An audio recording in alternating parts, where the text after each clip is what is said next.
This is Booking the Territory, a pro wrestling podcast hosted by Mike Mills, Hardbody Harper from Wildcat Sports and Entertainment, and the mentally irregular Doc Turner. This podcast is a mix of your topics and thoughts in the world of pro wrestling, along with interviews and discussions with current independent stars and your favorite stars from the past. And now, here's your host, Mike Mills. Booking the Territory listeners, on March 29th, 2016, we dropped the podcast version of my conversation and discussion with Ring of Honor top prospect for 2016, Brian Fury, as he competed in the finals against Lio Rush. We all know what the outcomes of the finals were at this point in time as we sit here and drop the YouTube version of our episode with Brian Fury.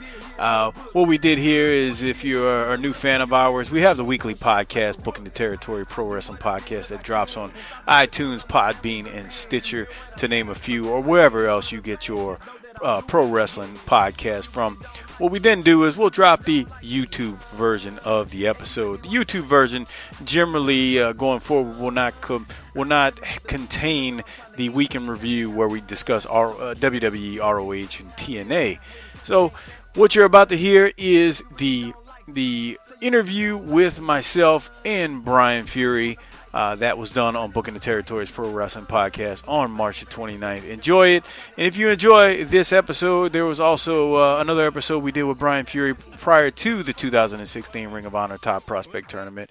And go back and check on some of those episodes out as well. We've got interviews with the One Man Gang, Michael Tarver / Tyrone Evans of the Nexus from WWE back in the day. Check those out. Let us know what you think. And if you like our episodes, check us out every Tuesday night, 10 p.m. Central Time. A new episode drops where we generally have on a pro wrestling talent, whether it's someone from the Indies or it's someone from ROH, TNA, or WWE. Check those out, and also give us a listen as we review WWE, ROH, and TNA weekly, and take your questions to our inbox at bookingtheterritory@gmail.com. Give us a like on Facebook, facebook.com/bookingtheterritory, and follow us on Twitter at BTT_podcast. I'm at Mike504Saints. Once again, we appreciate you tuning in to this YouTube version of my discussion with the one and only Brian Fury from the New England Pro Wrestling Academy. Let's kick back, and I'll throw it over to myself and Brian Fury at this point. Enjoy. Hi, everybody. I'm sitting here with Brian Fury, head trainer, New England Pro Wrestling Academy. Just coming off the Ring of Honor Top Prospect Tournament that you would have seen a couple of weeks ago at this point against Lio Rush. Brian, how you doing tonight, man? I'm excellent. How are you? Hey, I just told you. I'm glad you came back on, man. I've been looking forward to talking to you again after the first time. And just so you know, a feather in your cap. Your episode, your last one, and I mostly interview independent talents, but I've had on Donovan Dijak, I've had on One Man Gang. I'm trying to think of the other names of other people I've had on. Your episode was my most downloaded on my show. Now. One Man Gang, because he was on with me for so long, it was split up into a few different episodes. So if I took all of his combined, it would be more than yours. But just on a one episode, which I do one episode per week, yours was the most downloaded.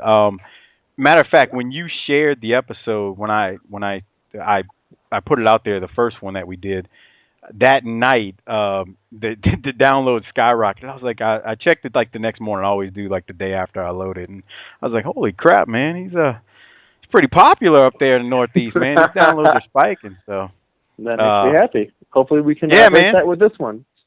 Yeah, no, everybody wanted to hear from you. It was cool. So that tells me a lot, because that tells me it tells me what I already knew. You're real respected. People wanted to hear your story. They wanted to hear what you thought about things in the business.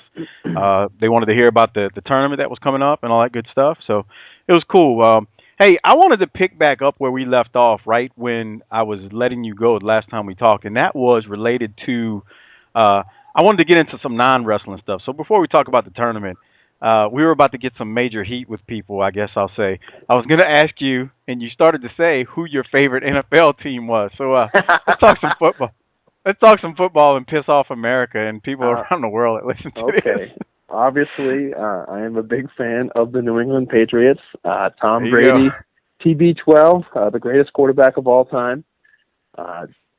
They got absolutely decimated by the Broncos this year. Their front line didn't do many favors. But, hey, you can't deny what has gone on there the past 12, 13 years. Patriots, big-time Patriots fan here. Yeah, I figured that being from that area. So I'll ask, Deflategate, what's your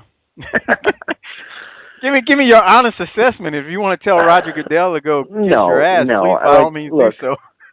It's pretty clear to me that something was going on there, but do I think that made that huge of a difference in them winning or losing games? I don't know. Like, do I think it made them win, 4 Super Bowls or whatever? Like, I doubt it. It's stupid. I think it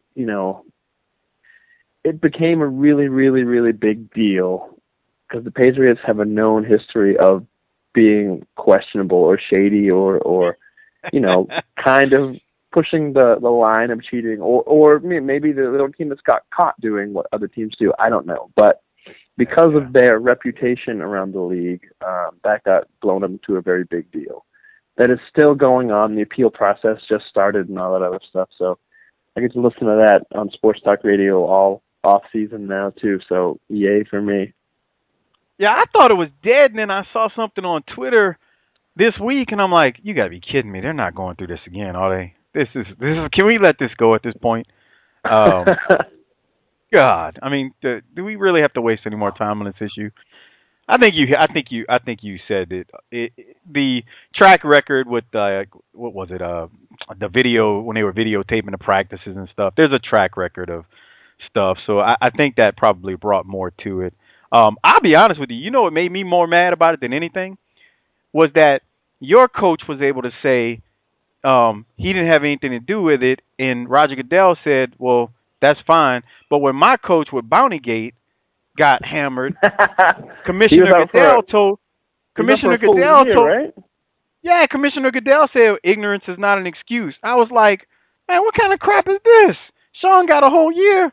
Bill gets a free ride. The difference between headhunting people and trying to purposely hurt people and having some balls that were slightly deflated. But again, I think 4 games was a bit too big of a suspension. So I mean, I'd be okay with 1 or 2.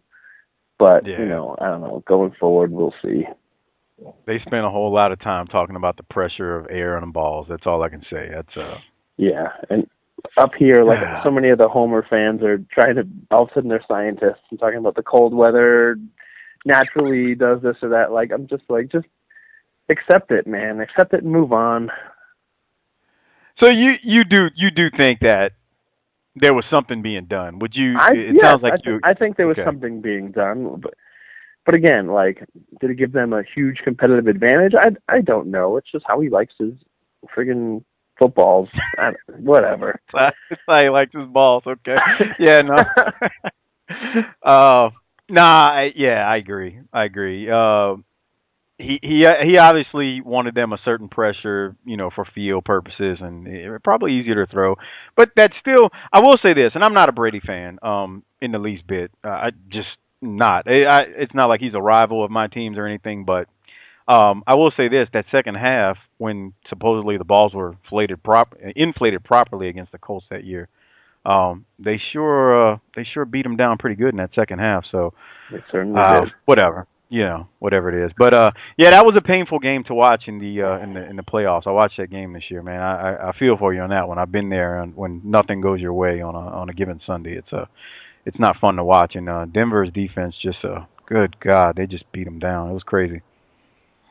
It was ugly. It was ugly and a tough pill to swallow. But hey, it happens, and you can't win them all. Yeah, I'm sure you would. What have you experienced now? 4 Super Bowls of them. 4 Super Bowls, yeah. And out of the 13 years he's played, Brady's been to 6. So it's almost 50% of the time he plays, he makes it to the big game. So God, I can't complain. I would say, look, I just want one more. It took me forever to just experience one. Just give me one more. And I don't have multiple sports like you guys do up there. I mean, uh, I live in Dallas now, but yeah, I'm still a Saints fan because that's where I was born and raised. But so you follow the Celtics and like Bruins and stuff too? I'm not or much of Red a Sox of a basketball guy, but I listen to sports talk radio all the time, so I pay attention to and hear all the stuff that goes on with the Celtics and the Bruins and the Red Sox and stuff. I'm not into baseball as much as I used to be, but I still do love baseball and the Red Sox, and I watch hockey occasionally. My dad used to watch hockey all the time, so I can enjoy it and respect it, and so I love playoff hockey. I do watch playoff hockey, and not just the Bruins. I try to watch some of every team, and not religiously because I'm so busy with wrestling and whatever else. But yeah, I try to watch some playoff hockey because it's some of the most exciting playoffs in all of sports. So I loosely follow pretty much everything around here. So yeah, it's hard. The non-football sports are hard because you got games, every night of the week, and it's just real hard to follow. I find that with basketball. We got a basketball team in New Orleans starting in like 2000. So, but I found that to be hard to do. It was like, man, following during the week is just so hard. With just different things going on, and like you said, you got the school during the week, and if you got shows you're doing, or it's just hard. Sunday, one game a week is much easier to follow than 4, 5, 6, depending on the other sports you're talking about. You know what I mean? Right, but then NFL screwed it all up by adding Thursday night games and all those other things and stuff. So once in a while, I'm like, oh no, I forgot the Patriots are on tonight, and I'm like here at class training and stuff. So I don't like that either. Yeah, they're making billions of dollars, so they can add any nights of the week they want, and people are going to watch and flock to it. Yeah, you're right about that. As much as as much as I like football, I don't like the Thursday night games. I would prefer that they play on Sunday. I don't mind the Sunday nights. Play on Sunday afternoon, Sunday night, and Monday. I mean, that's how it was when I was growing up. So I kind of wish they left it at that. But hey, it you can't always get what you want. So all right, I wanted to get some sports talk out the way because when we were wrapping up last time, I was like, man, we ran out of time. I wanted to talk to you about some sports. And sure enough, man, I think we just made America mad, and now they're going to look at Brian Fury as the ultimate heel. Hey, he likes the Patriots. He likes Brady. Yeah, you can't go wrong with Brady. He's the greatest of all time, the GOAT. Well, can I tell you why? The only reason I don't agree with that, I grew up watching Montana killing my Saints. That guy just... Yeah. Everybody puts Montana over. Montana's great, don't get me wrong. Yeah, but it's different eras too, so I can see why you say that about Brady. I mean, it's hard to compare different eras because the sports played so much differently in those eras. I mean, it's so much more wide open now. It's incredible. So I give Brady his props. He's a hell of a quarterback. That's for sure. He gets props from me. All right, let's get into some wrestling talk. So sounds great. The tournament and everything. So man, I was pulling for you the whole time. I'm like, you were so cool to talk to. When I watched that opening round match, I kind of wanted to go through match for match. Sure. When you first round, now you had worked for Ring of Honor before, I know. So when you get there and it's you and Shaheem Ali, what are you thinking? Like, all right, here it goes. Top prospect tournament. Like, what's going through your mind in that first round? Just performance-wise, and how, obviously you want to do a good job, but what's going through your mind? I mean, for me, first round, we were also the first match of the tournament and the first match of that set of TV tapings too. So we really set the pace for not only the tournament but for that night of wrestling in general.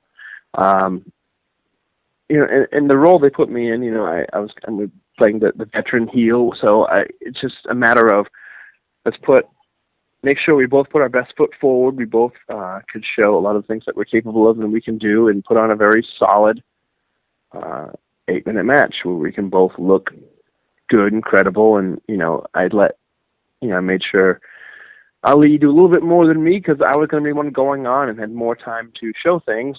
So I wanted to really get him over so that he could showcase as much as he could in the short amount of time that we had. Right. And then, make sure everything was, put together very solid and went smoothly. And I think I accomplished all of that in that first round match. I was very pleased with that first round match. I think it all went well, and then we had the plan of me kind of using veteran skills that I've learned over the years to kind of bend the rules as much as possible without actually breaking them, and that came into play throughout every other match I had in the tournament as well. So super pumped about that first round match. I had the right mindset going in, and then we were happy, and everybody was happy, and good. Off to the races running. Yeah. How much? Now, did they edit much from it, from the match, from what was on TV? Because from that I never first realized. Round match, yeah.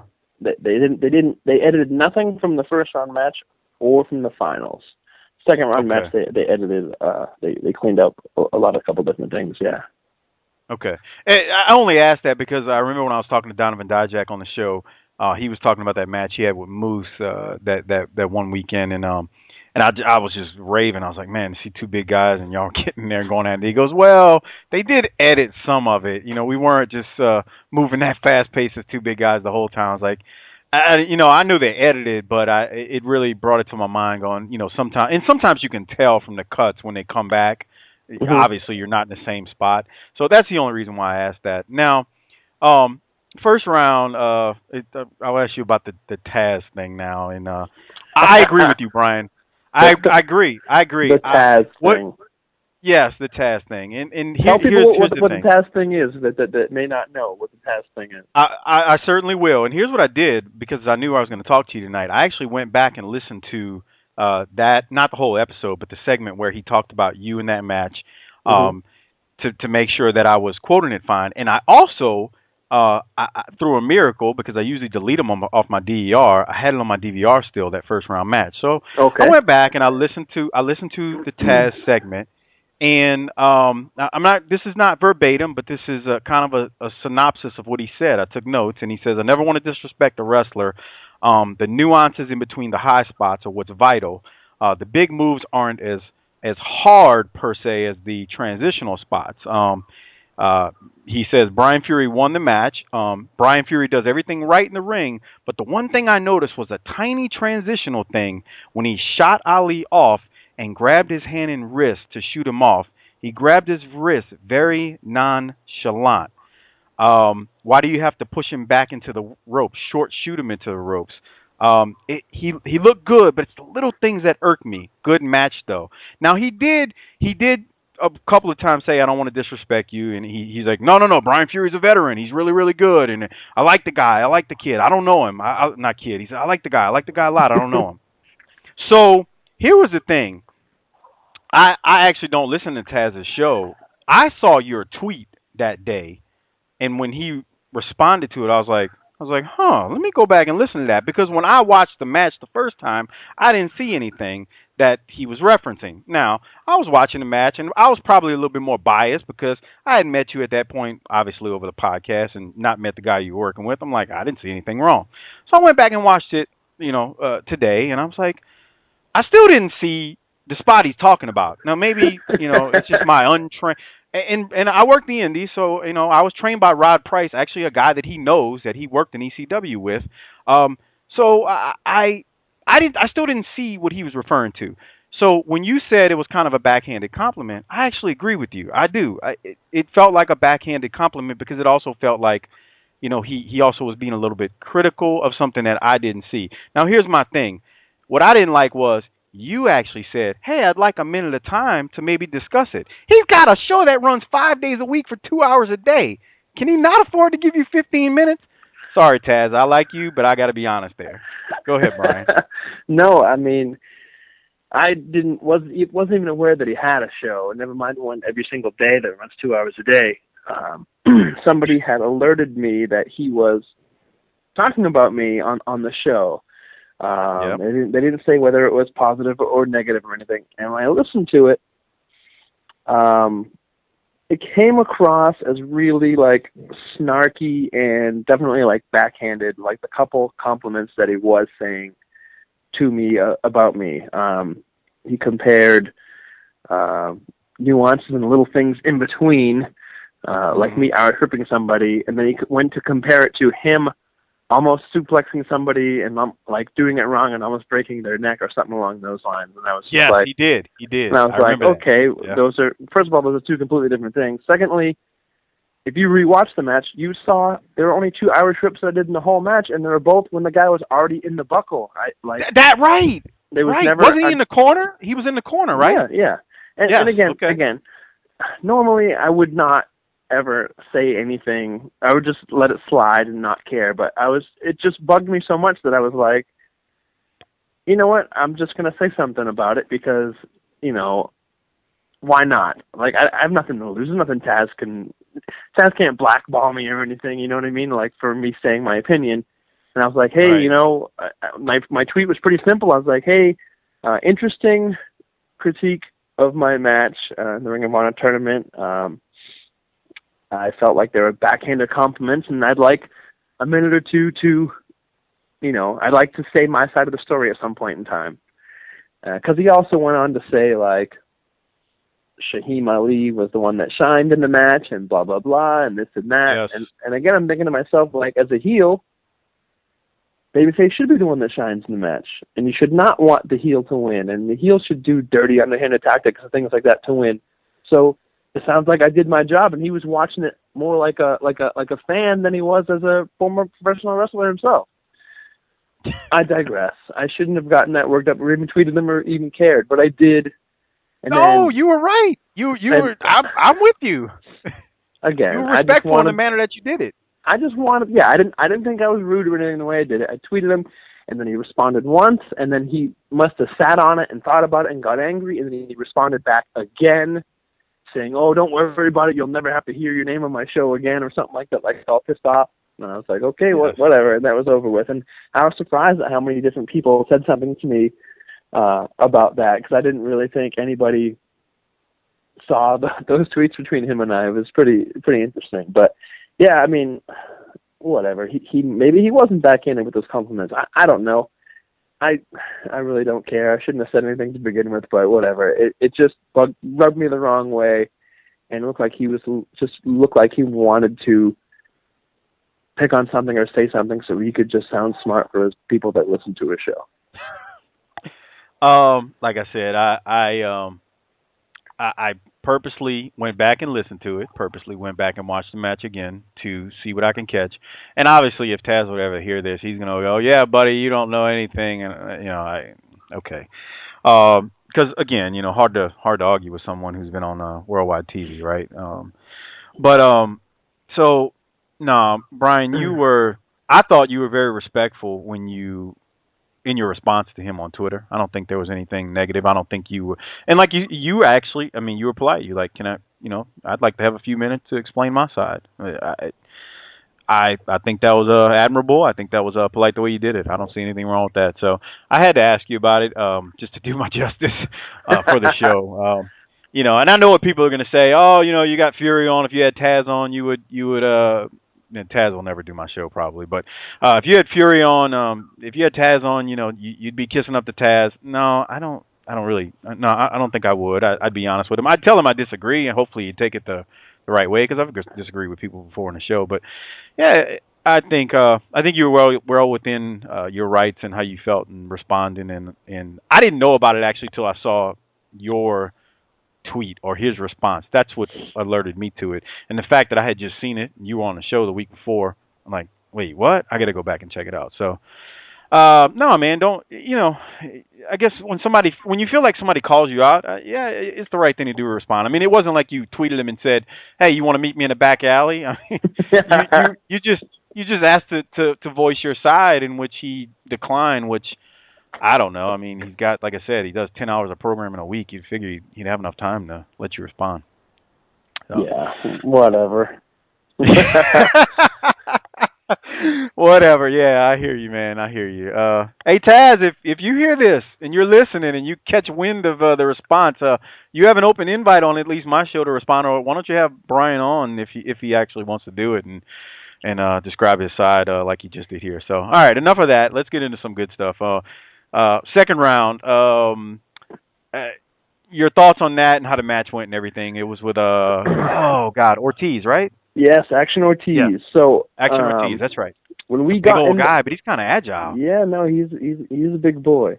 When I stepped into the ring, there was just a big pull apart brawl, I think, between like Beer City Bruiser, the boys, Dalton Castle, and stuff. And I got into the ring, and one of the boards for the ring actually had completely shifted, and it was kind of like a big bump in the ring, like a speed bump, and a part of the ring where there's like a hole in it. So I noticed it right away, and I said something to the referee, and the referee told him. So we were kind of like, all right, like this is not going to be.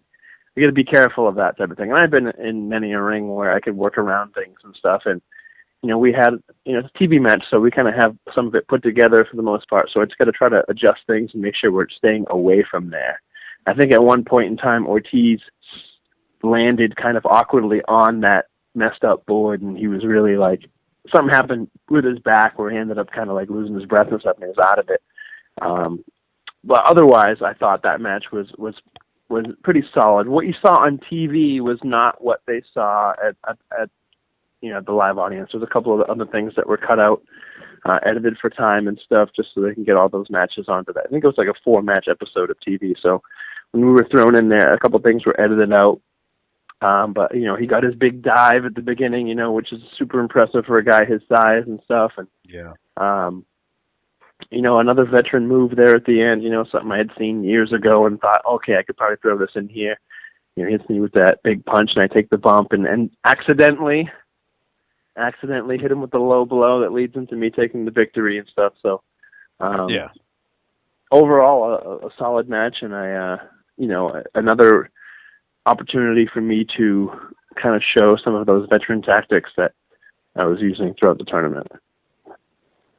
That was I'm sure you've done your pop-up powerbomb on big guys before, but that was the thing I was looking for at the end. I was like, that's a big old boy. I mean, to get him up. Now I know, I know that the other guy has to do his part too, but I'm going, man, and I'm thinking that as you did it, because I didn't know it was coming. I had no clue, obviously, what the finish was. We hadn't talked about anything the last time we talked. It was just, I'm going to the tournament. I don't know. I don't even know who I'm working with the first round at that point. So when we had talked, that's cool. So we get to the finals. Lio Rush, who is a young guy, I actually by the time this airs, I would have returned. I was actually hoping to see him live this weekend. I'm driving to New Orleans and attending a Wildcat show that he was actually originally booked on, but he had to pull out of due to ROH. But so you and Lio Rush. Young guy, but and you said that was the whole match. They didn't edit anything, right? Yep, no, they didn't. I mean, There's a couple things that happened during the commercial break, but we knew they were at commercial break. Right. Stuff live, so there's a couple little things. Some of the heat and stuff happened during that, but that was the match beginning to end throughout the whole thing. So they didn't edit any of that. Were you? What were your thoughts on the match and overall? I love it. I think it's by far the best match of the tournament overall. I think it tells the story of the big guy, little guy, underdog, veteran. I think we really pulled out all the stops, especially towards the end there. A couple of big false finishes with the frog splash, and then me, stopping on the sunset flip and holding the ropes. He was trying to use that veteran thing, but it backfires on me. I love that. Yeah, I like that spot. And then the pop-up power bomb, nothing, and then we go home and stuff. I think it all worked out really, really well. Super duper happy with that. Lio Rush he's a special type of talent. To be where he is and to accomplish what he's accomplished in literally just 1 year's time, that's pretty badass. You can't really say too many bad things about him. He has such a bright future ahead of him, I think. So no shame in losing in the finals or losing in that match. And I think the way I showed myself and progressed through the tournament, I think going forward there would still be I think there'll still be opportunities for me with Ring of Honor going forward.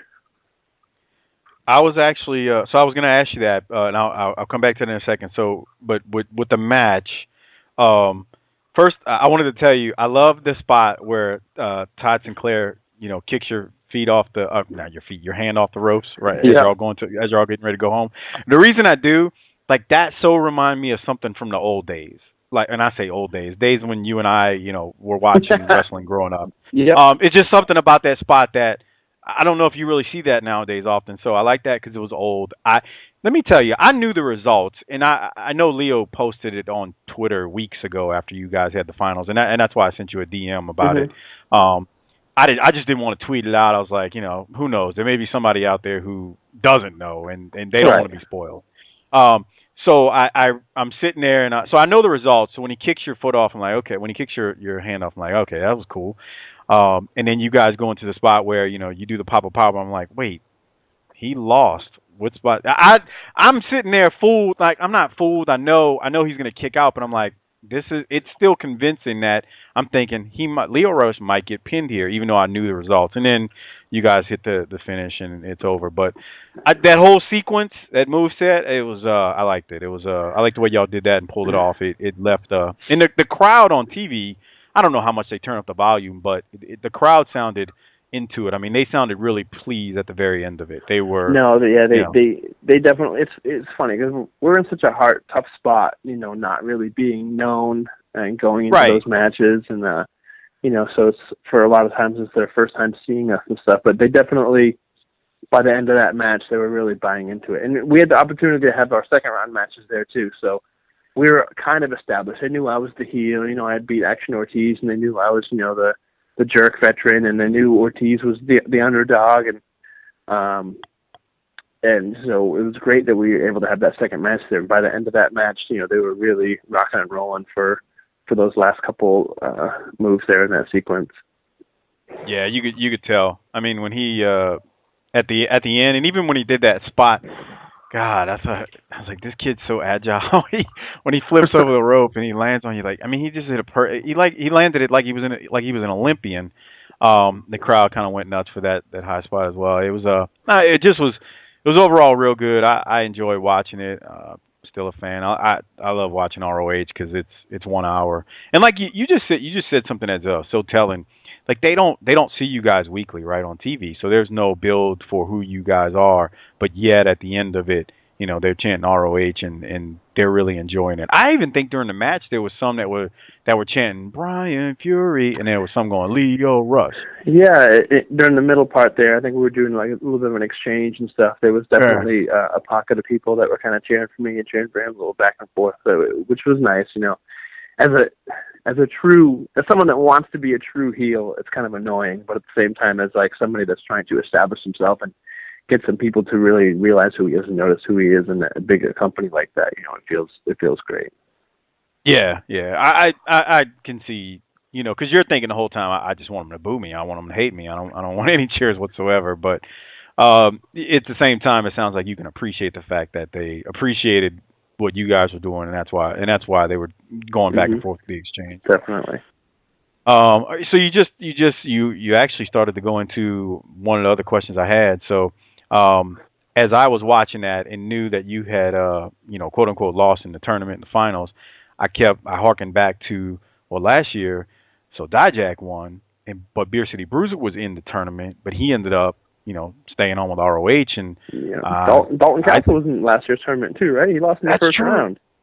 Okay, there you go. So he's one of their top guys, one of the most over people in the company. Yeah, so it led me to think. I'm like, well, he may have lost technically in the tournament, but what's going to happen going forward? So whatever you can speak of about that, I'd love to hear if there's anything that you know of. I mean, there's nothing, whatever you can say. There's nothing 100% set in stone yet, but the door is still open for me to be able to do some more stuff with them. It's just trying to figure things out. I know it's hard with them because they have TV pay-per-views and stuff kind of mapped out so far in advance that it might be a little bit before I'm able to be slotted in, but there might be some house shows and stuff here and there that I can get popped onto. But definitely, I think there will be some more things going forward with them. All right, that's good. That's good. You deserve it. Thank you. It's fun. It's funny, because every time they show the tail of the tape, and like most of the ROH guys are 2000s or 2005, 6, 7, even later than that. And and when I see 99, I go, that guy's earned it. He's been doing this for too long, and he's worth. You can't tell me he hasn't paid dues. I mean, it's just staggering. Like you see that 1999, and everybody else is in the 2000s. Not everybody, but you know what I mean.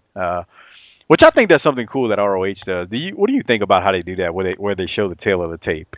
I love tail of the tape. I think it's one of those things that's whenever you see it in sports, like if you're watching football, if you're watching UFC, and they show like two players or two fighters and things pop up, like any sort of stats, like when they started, how old they are, things like that. Like it's awesome because you can legitimately compare these two people in different things. Right. So for Ring of Honor to do that, like I love it. It's one of the things that I really enjoy about watching a television product. Yeah, I agree. It's one of the things that adds to it. It literally gives you some type of comparison. I know I'm smart enough to know that when they say, some guys may be 6'8" and they may not be quite 6'8", but at the same time, it is at least a gauge. And I like it because like when you see it, not only the experience, like the year that a guy got into the business, but to see like a guy like I think it's Gresham. And I was like, man, he's that short. You don't realize it. It's he's a little guy. Right. You can see that he's short, but when you see that number pop up, you're like, wow, I didn't realize he was actually that short. Or even Leo Rush, his size. Because I mean, he's not as short as Gresham, but it's still it adds to it. It's not something like a WWE or TNA or any of them do. I really like. Man, that 1 hour of ROH every week to me it's the best stuff on TV right now because you don't overexpose the talent, because they're not on there every single week, so you can appreciate it more when they are on there. You might see a guy like Beer City Bruiser or Donovan Dijak, once every couple of weeks. It keeps everything fresh. It's not the same thing. So I do like that. Hey, I wanted to ask you. You posted some pictures about a match you had with Eddie Edwards at Beyond, was it? Yes, Beyond Wrestling. My home away from home. Your home away from home, and I know we talked about Beyond last time. And how was did you want to talk about that at all, where people can catch that match? No, yeah, I'll talk about Beyond Wrestling, no problem. Yeah, I also wrestled Zack Sabre Jr. for Beyond Wrestling at the show prior. Okay, and they can get all that online, right? Beyond Demand, Beyond Wrestling has a pay service. You can get all of their live shows and stuff right online. Beyond Demand. I know their website is lookmanofans.com, or I think you can go to beyonddemand.com. And yeah, all their shows are able to be streamed online once you sign up for that service and stuff. I think it's like $10 a month too, similar to WWE.com. Yeah, and it's awesome. Like I said last time, Beyond shows are so much fun, and there's so much stuff going on there, and there's so many different people that they use that definitely. And the last show, my match against Eddie Edwards, a guy that I came up with, one of my better friends in the wrestling business, and the first time we'd wrestled in like 5 years, it was fun. I took about 70 chops in the match, but it was fun. Oh man, yeah. What was it you posted? You posted a picture of I think you said something about this is what a boot to the head looks like. I can't remember what happened. I had a footprint. Picture. I had a footprint of Eddie Edwards' foot on the side of my head because he puts people in the Achilles lock, the half crab, and he does like that head stomp. And so he got me good with one of them where you could really see like the outline of like his wrestling shoe on the whole side of my head. Yeah, pro wrestling's fake my butt. Jesus, yeah. Man, yeah. No, that's what I thought. I couldn't remember. I was like, did he post something that he did to his back, or was it? Yeah, that's what it was. What was your head? I wish it was my back. It was the side of my head. It was pretty amazing. Oh man. Well, that's good. So, how often does Beyond run shows? Generally once a month. They run shows on Sundays, which is great because it typically does not interfere with any other promotions, which is why they're able to use so many different people from so many different parts of the country and stuff, and people from Ring of Honor and other stuff like that, so they can not interfere with anybody else. They can book well ahead of time.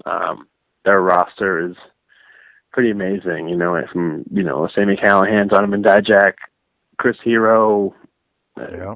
JT Dunn, so on and so forth, Chris Dickinson, and all kinds of other people from CCW, PWG, overseas and stuff. So they use a very wide variety of people, and it's some of the best wrestling shows around. The Hit Squad's back together, and they've been there raising hell for like a year, and they just had an amazing tag match against Gargano and Tommaso Ciampa like 2 shows ago. That was just off the charts. Like, the Beyond shows are amazing. For anybody that hasn't checked them out, again, I highly recommend checking them out. Find them on Facebook. They post video clips and different things, short things all the time. Yeah. Like, they're badass. It's funny you talk about the Hit Squad. They were on Shining Wizards podcast maybe about a month ago. We're talking about Beyond. Talked extensively about them from what I was told. So, yeah, it's good stuff, man. And I tell people all the time, support indie wrestling. These people that you see that usually eventually make it to WWE, ROH, wherever. I mean, they get their start usually on the indies, so support it, especially good indie shows. There's a lot of good indie shows nowadays. At least I think so. I think the indies, for the most part, from what I see in the clips around the country, are good. It's looking like a lot of good things going on. So wrestling's definitely on the upswing, and indie wrestling is where it's at. There's a lot of quality stuff out there. It's not like it once was, where you'd be one good guy for every like 7 or 8 bad people. There's a lot of quality out there now. And for people that may have been burned by going to see a bad independent wrestling show in the past, I highly recommend going and checking one out now, just to see how much has changed and how much the quality has improved. The funny thing too, you can actually see ahead of time because of the shared videos with Twitter and Facebook and YouTube, you can actually know kind of what an indie, produces before you even buy a ticket to a show. Oh, totally. Because you know what I mean? It's not like the old days where, when I say old days, mid-90s, late 90s, like when you were first getting into it, where the internet wasn't out there, so you had these indies and they'd pop up and people would go to them and they'd be terrible shows. Like, you can actually see ahead of time how good a show is. You see a poster on a telephone pole that says King Kong Bundy's coming to town, and then you go, oh, wrestling, and it's him, and there's a bunch of other guys that, a lot of them are not really too good, or don't look the part and stuff, but now, like, you see things are coming around, you can see the websites, you can see all kinds of stuff, and go online and see what they have to offer, and see different things, or maybe you recognize a name, or you can look up a name, and, people have posted video clips of that person, or whatever else. Like, you can do a lot more homework now heading into a show, which, if you're a fan of pro wrestling, you'd love to do, and it'd be great. Like, if I could be just a young kid nowadays and a fan, like, it'd be awesome. Could be so much pro wrestling at my fingertips compared to when I was growing up. Oh, man, I can tell you right now, having a 10 going on 11-year-old, he watches WWE Network nonstop, but I'm trying to get him into ROH so that he can see something that's a little different. No knock on the WWE, just right. I want him to see, and he actually did. He was home Sunday when it was on in our area, the tournament, and I walked in the door and I went to turn it on so I can watch it on DVR to see you guys, and he's like, he saw me watch it. He goes, have you seen this already? I was like, no. I'm like, you watched ROH? He's like, yeah, I watched this earlier. He's like, that guy and Leo Rush, that was a good match. I'm like, huh, really? You watched it? That's awesome. He's like, man, that Leo Rush guy is really, really, really good. Now, you were the heel, so obviously. Right. No, again, but he was like, that makes me happy. Yeah. Yeah, he was like, "Get right," because that was your job. You put him over. You did everything you needed to do. So, but I'm trying to get him into it. I've explained to him, hey, Daniel Bryant used to work here, Samoa Joe. That way he can understand. If guys you're watching, aren't born in WWE. Right. Yeah. If he's into NXT and stuff like that, so many people, especially nowadays, are coming from the indies, and Ring of Honor is going to be a big target for people that are going to be going to NXT. So get him into that stuff now, so he'll be one of those cool kids that knows people before they get there. There you go. Are you have you been watching much of WWE lately at all? Oh yeah, I still watch it all the time. I still watch every week. Okay, I was just curious. Your thoughts on WrestleMania, just what they've set up so far with like Roman and Triple H. Even who knows? We're talking on March the 10th. You know, there's almost a month ago. They could change things. I don't think that main event is changing. I think the whole reason Triple H won the title at the Rumble is so he could put over Roman Reigns at WrestleMania, and I have no problem with that at all. I think putting Roman into the Rumble and putting the title on the line in the Rumble was kind of a drag, but at the same time, I think where they're going is the right way. They're doing what they can to make Triple H even more hated when he beats Ambrose at that Roadblock, special, and then he'll lose to Roman Reigns at WrestleMania, and everyone's going to love Roman Reigns, and it's doing what it's supposed to do. I'm happy about that match. I'm happy for the Ambrose versus Brock Lesnar match. I'm not a huge Ambrose fan, but he's so over, and having him work Brock Lesnar is going to be great. Yeah. I'm very excited about the women's triple threat match. I think that's of course you awesome. are. Well, yes, I'm very happy for Sasha to get her WrestleMania moment. I hope she, goes over for the title there. I was super pumped to see Shane McMahon back. He's such a charismatic character. I think him versus Undertaker will be a stunt show, spectacular, where there'll be some ridiculous stuff that's exciting to watch. But, if I'm just a regular guy and a casual fan, which is what a lot of people buy WrestleMania, I'll never think in a million years Shane McMahon could beat The Undertaker. So I think there's some suspense and disbelief gone in that match. But who knows? It'll be exciting. And then whatever else they end up putting together, I'm sure it'll be solid. It's WrestleMania. The event sells itself. It's like the Super Bowl. You're going to watch it no matter what teams are in it. Just like WrestleMania, you're going to watch it no matter what the matches are. That's right. You said it. That's exactly it. It's the Super Bowl. No matter who's in it, you're going to watch it. And if you see the emails I get about people that watch WWE that email the show and tweet us, it's oh my God, I don't know how these people watch it. They seem so miserable sometimes. But because we talked about this last time, how much they criticize it. But it's I agree. I think the product, the WrestleMania sells itself. It's gonna come off being a good show. I don't think it'll be bad. You said it with the Shane Undertaker match. If that thing stays the way it is, it's gonna be a spectacle. He's gonna do something crazy. Something crazy is gonna happen. The people that complain about television like wrestling and stuff like that need to it's a television show and it's a storyline and stuff. And sure, the fans do have kind of some say on who's over and who's not. Therefore, people get pushed or not pushed different ways and stuff. But do you think people are in this much of an uproar when something happens on Game of Thrones? I don't know if you watch Game of Thrones, but it's a huge show where characters die left and right and stuff like that, and people complain or whatever. But you think if they're writing in all of a sudden oh, okay, we're gonna change the way the story is written? No, right. They're doing all this stuff. And just sit back and enjoy it and watch it for what it is and take things as it is. This whole, to me, this whole thing with Dean Ambrose and Triple H at Roadblock that's coming up. I think it's this Saturday, maybe. I don't even remember if it's this Saturday or Wednesday. It's this Saturday, March 12th. So by the time this airs, it'll already be on. But to me, it's just they're working all these people that are oh man, maybe they'll switch it up. Maybe Ambrose is going to beat him and he'll go into WrestleMania the champion, and that's what all these people have this hope for. No, it's not happening. They're just doing this to work you and serve you again. And again, to me, it's just another way for them to make you hate Triple H that much more, so you will actually like Roman Reigns when he goes over and beats Triple H. There's no way for me to explain it anymore. It's a television show. They are characters.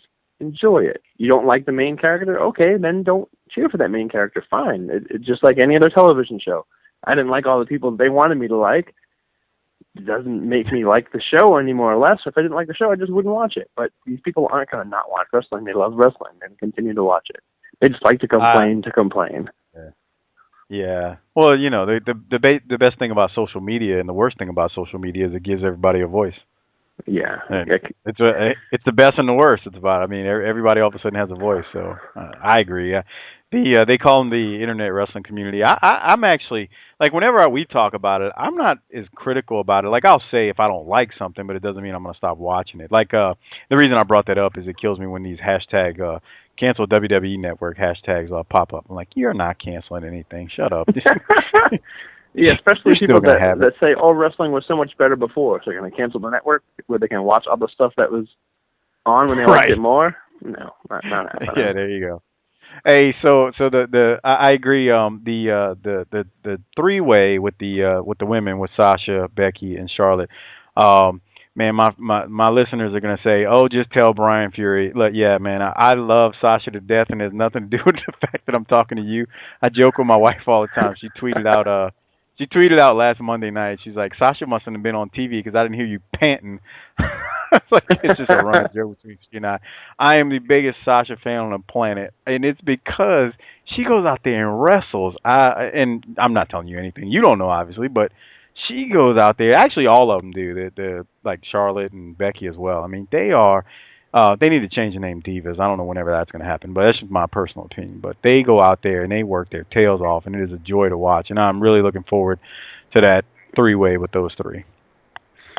Yeah, I think that's going to be a big one. Obviously, all three of them have very good. I can't even think of the word right now. I'm trying to say they all work really well with one another, and to have them all together in a three-way, I think it's going to be awesome, especially knowing that it's WrestleMania. I know Sasha so well. She's really going to pull out all the stops and, do something that everyone's going to remember. I mean, just look at the stuff she's done at some of the TakeOver specials, like now WrestleMania. Like, yeah, they're ready, and I think they're going to deliver an awesome match. Yeah, I agree. Well, we're gonna wrap things up, man, because I didn't had you long enough, man. Go ahead and plug the school as always, and yes, tell everybody where to find it if they're out here listening. The New England Pro Wrestling Academy online at neprowrestling.com. We actually have a fantasy camp coming up on April 23rd, Saturday morning from 10 to 2. That is where Sasha Banks got her start at a fantasy camp. That is where NXT superstar Chris Gerard, formerly known as Biff Busick, got his start. So it's a great day of fun and kind of getting your feet wet in the pro wrestling business. You can shoot me an email, neprowrestling@hotmail.com. You can find me on Twitter at XBrianXFuryX. So just Brian Fury with an X at the middle, beginning, and end. I'm on Instagram under the same name. You can find me on Facebook under Brian Fury. And yeah, that's me. I'm out there and posting random stuff and yelling at Taz when he calls me out on Twitter.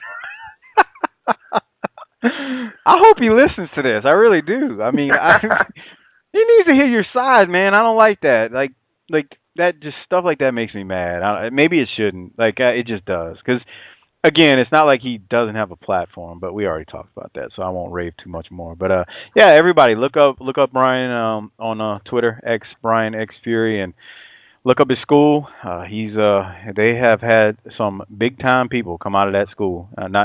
Sasha, including Donovan Dijak, which I'm a big fan of his and all the work he does. And before you were the head trainer, wasn't Warbeard Hanson out of there too?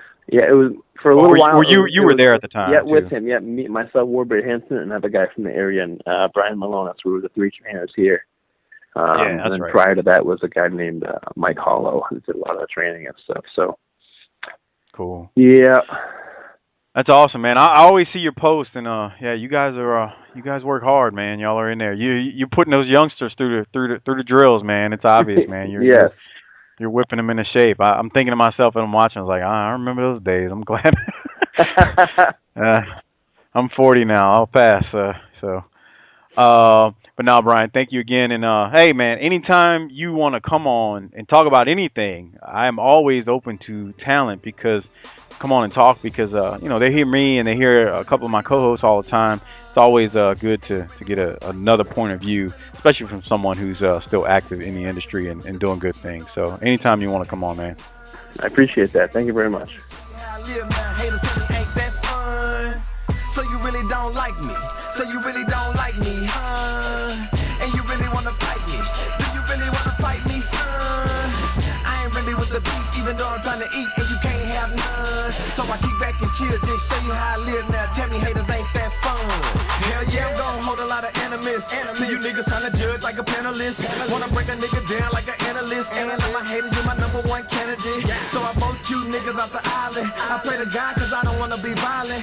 Why you mad, my nigga? Because I'm styling. And now I'm dogging you haters, but I ain't growling. Whoop. Horsing around, get hit with a hook. Smart ass niggas get hit with a book. Bad little boys get hit with the look. When you playing with a king, don't shift like a rook.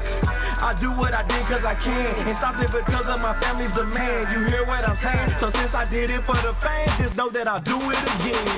So you really don't like me, so you really don't like me, and you really wanna fight me. Do you really wanna fight me, son?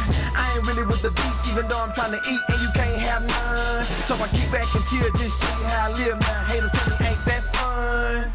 So you really don't like me, so you really don't like me, and you really wanna fight me. Do you really wanna fight me, son? That's what they say. I ain't really with the beef, even though I'm trying to eat and you can't have none. So I kick back and chill, just show you how I live now. Tell me haters ain't that fun. Wait. What's that? Look, you niggas ain't talking about nothing. You already saw what you wanted so clearly. You niggas ain't talking about money. Man, I hate Jay Clay. Well, I'm right here, dude. A nigga ain't talking about running. Your problems can be solved on that roof. But you niggas ain't talking about jumping. So watch me get like a baseball player. Cause I spit like a baseball player. I hit like a baseball player. Nigga, I rich like a baseball player. Yeah, well, it's getting there. There's not a doubt in my mind that you're sitting there. Watching my grind from your kitchen chair. Looking outside eye like a chicken scare. Bacardi, drinking Bacardi. Blame it on the alcohol. Nah, blame it on Baldy. Sure, your demise is probably my fault. That you get disrespected like a cop car. Nigga, this verse like a art bark. Y'all can all just kiss my dark spot. One tone. So you really don't like me, so you really don't like me, and you really wanna fight me. Do you really wanna fight me, son? I ain't really with the beef, even though I'm trying to eat and you can't have none. So I kick back and chill, just show you how I live now. Haters tell me ain't that fun. So you really don't like me.